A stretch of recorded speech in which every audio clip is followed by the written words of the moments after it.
因为鲁伯在接触到赛斯之前，那其实应该是他们这对夫妻生活过得最惨的时候那时候他们在约克海滨的一间舞厅跳舞之前，那鲁伯的先生约瑟那时候有严重的背痛，好痛到根本有时候不能走路。好，那时候他们夫妻经济情况也不好，那全身上下加起来可能也许只有到$1000，好，新台币可能只有3万多块左右。他们甚至很喜欢佛罗里达，想定居在那里，可是钱是不够的。好，那时候鲁伯提到，后来当他在回想自己的时候，他那时候应该也是在一个心境非常负面的状态。好，那个负面有可能是我们现在所说的焦虑状态也好，甚至可以说，也许他那时候有达到忧郁症的一个标准的。他觉得这个世界很负面，很灰色。他觉得他跟他先生根本不会有好的未来了。好，那围绕着他们的是一种很强烈的一个负面的一个能量。好，可是后来鲁伯讲一句话很有趣，他并没有让自己去服用类似像镇定剂的或抗忧郁剂的或是抗焦虑类的药物，因为他相信所有后来走上身心灵的学习跟成长的人，有可能都经历过一段叫做灵魂的黑暗期。好，比如说对文熙来讲，好像以前也得过抑郁症嘛。那我想对在座的很多学员来讲，可能你们也都曾经有过很忧郁、很沮丧，好，甚至到了一个你觉得你是不是要吃精神类的药物了、镇定剂了、忧郁剂了、抗忧郁剂了。好，你觉得那时候自己是最难过、最悲伤、最恐惧的时候。后来鲁伯提到了，在很多心灵有突破的人都曾经经历过灵魂的黑暗期。那这个黑暗期，它仿佛要把你逼到无路可走，仿佛你觉得你再不睡着，你明天没有体力了，仿佛你已经忧郁到你觉得你根本就不想活了。好，可是鲁伯讲一句话，这叫做黎明前的黑暗。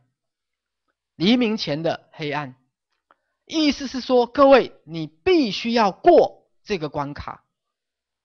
你必须要过这个关卡。好，但如果可能的话，不建议吃镇定剂；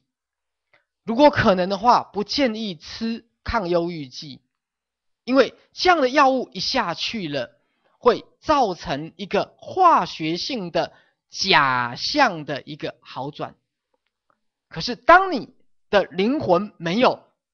跌到谷底，你没有进到黑暗，各位，你不会向宇宙求助，你不会向老天呐喊，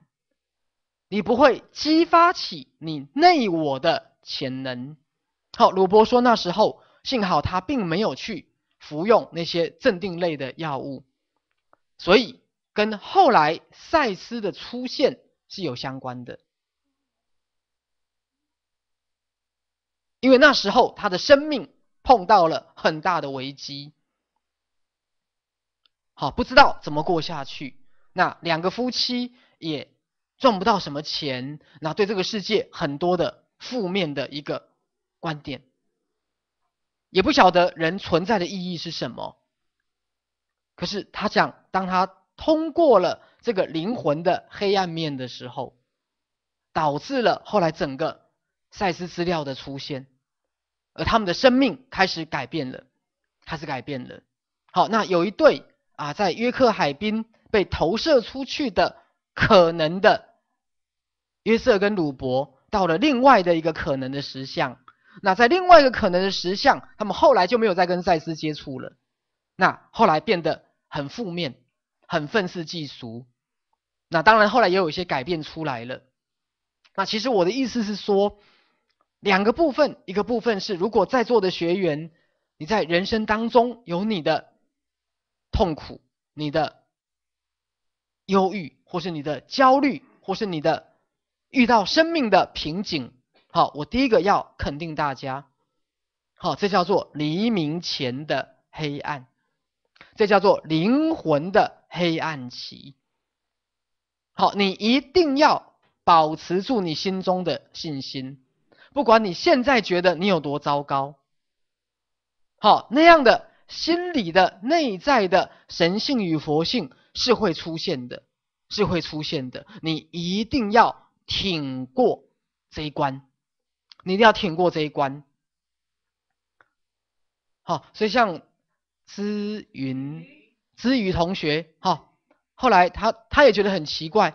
好，从头到尾也来看过我一次，今天看第二次而已，他就觉得为什么会发生这么奇妙的事？我跟他说不奇怪，因为你的想要求助的那个心，在宇宙当中打开了一个缺口，而整个宇宙的能量、内在的心灵开始出来了，开始出来了。